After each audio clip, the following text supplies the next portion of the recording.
As we were about to advance, a clash took place with a surveillance crew made up of 2 or 3 enemy vehicles. They shot at US, but thank God we were able to stop them and defeat them. Pakistan floods. Prime Minister Gilani cancels trip to US. Pakistani Prime Minister Yusuf Raza Gilani has cancelled a trip to next week's UN General Assembly in New York because of floods in Sindh province. His office said he was staying in the country to direct the relief efforts.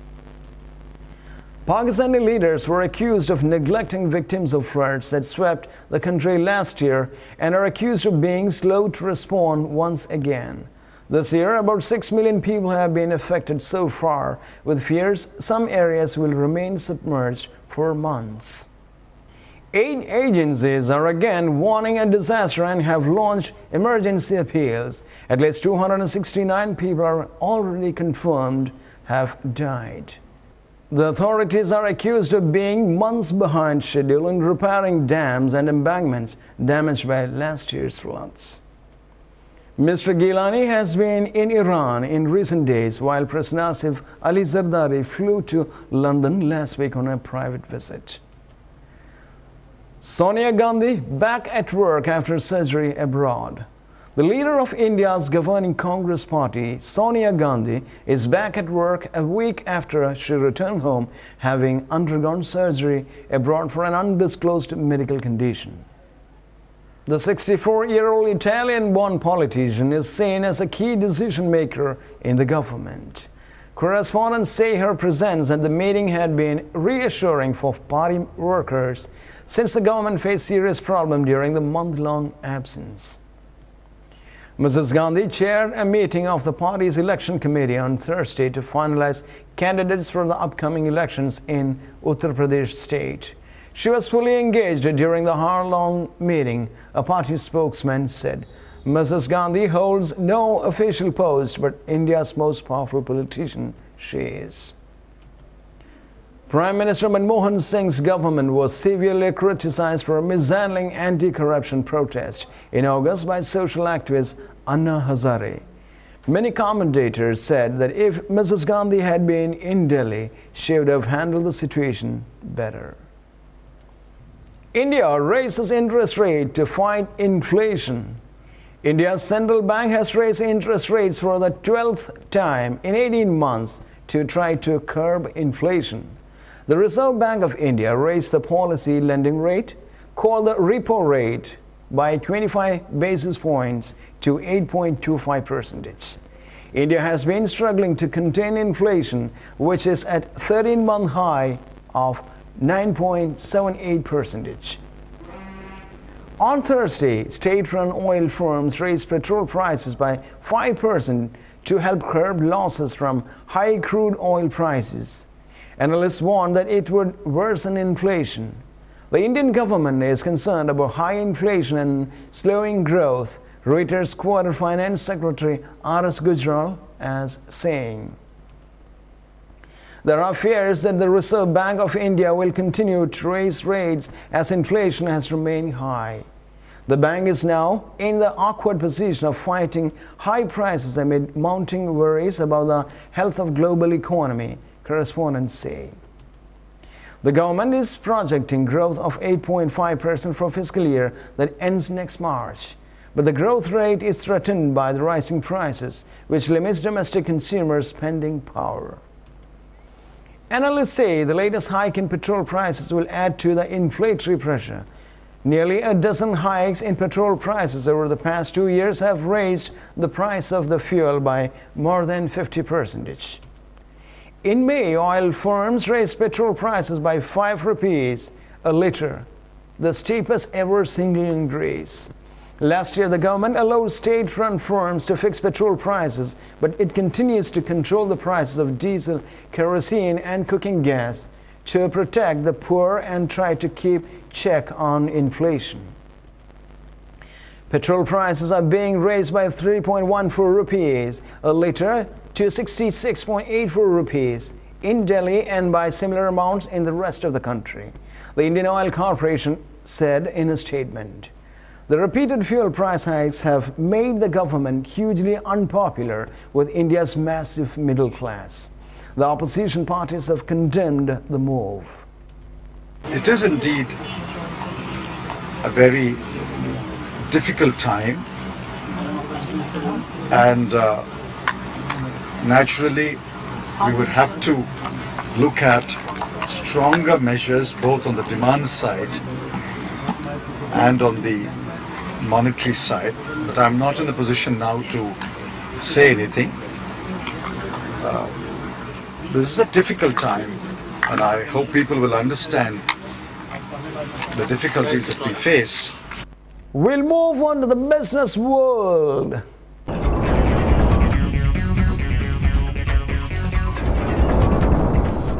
Bahrain boils under the lid of repression. The battle began soon after sundown, and for the next 6 hours in air heavy with heat and tear gas, phalanxes of police officers in helmets battled scores of youths in ski masks. As customers at a Costa Coffee not far away sat like spectators. No one won the clashes which erupt almost every night in the Persian Gulf state.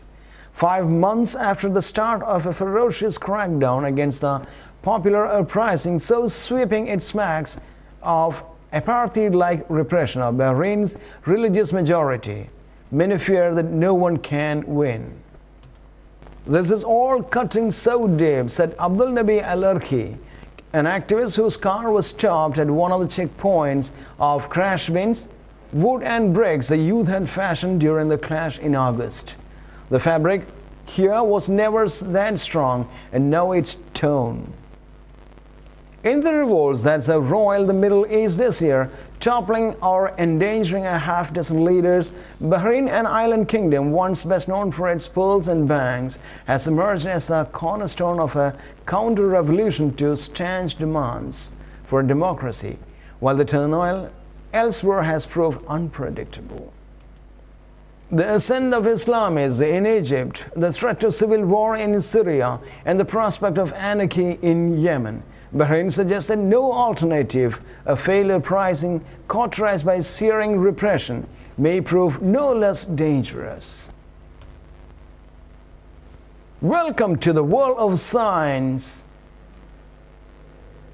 NASA detects planet dancing with a pair of stars. Sometimes the orange sun rises first, sometimes it is the red one, although they are never for apt in the sky, and you can see them moving around each other, casting doubles of shadows across the firmament and periodically crossing right in front of each other. Such is life, if there were possible, on the latest addition to the pantheon of red planets now known to exist outside the bounds of our solar system. It's the first planet astronomers say that has been definitely shown to the orbiting 2 stars at once, circling the pair, which themselves orbit each other tightly at a distance of some 65 miles. A team of astronomers using NASA's Kepler planet-hunting spacecraft announced the discovery on Thursday in a paper published online in the journal Science, in a talk at a conference in Jackson Hole, Ohio, and in a news conference at NASA's Arms Research Laboratory in Mountain View, Calif, Kepler's headquarters. And in sports,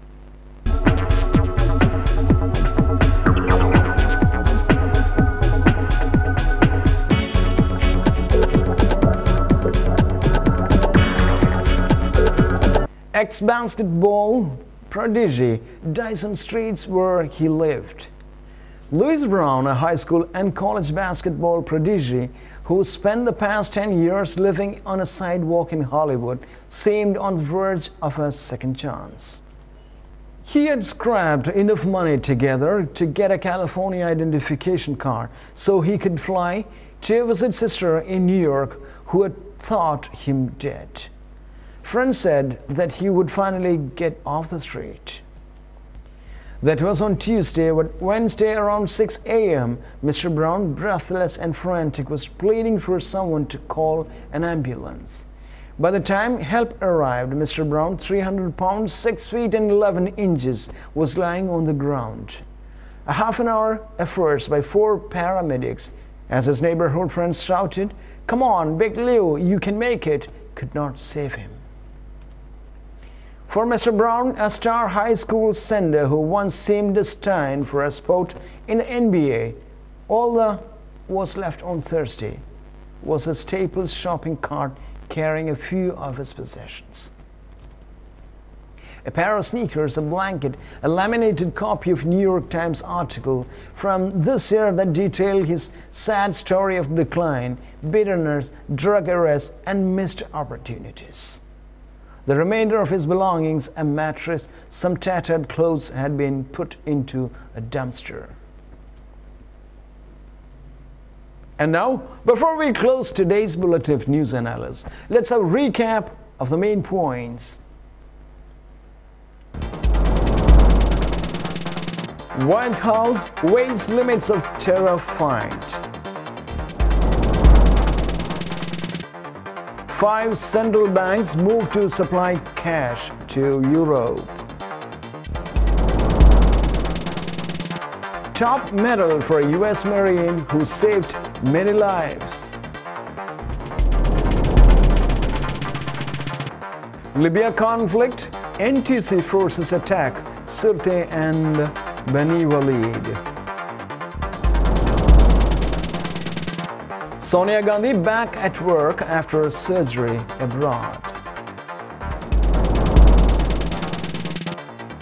Pakistan floods, Prime Minister Gilani cancels trip to the US. And there we end today's bulletin of news analysis. But never forget to be with us in the coming weeks too for fresh, cutting-edge news. Thank you.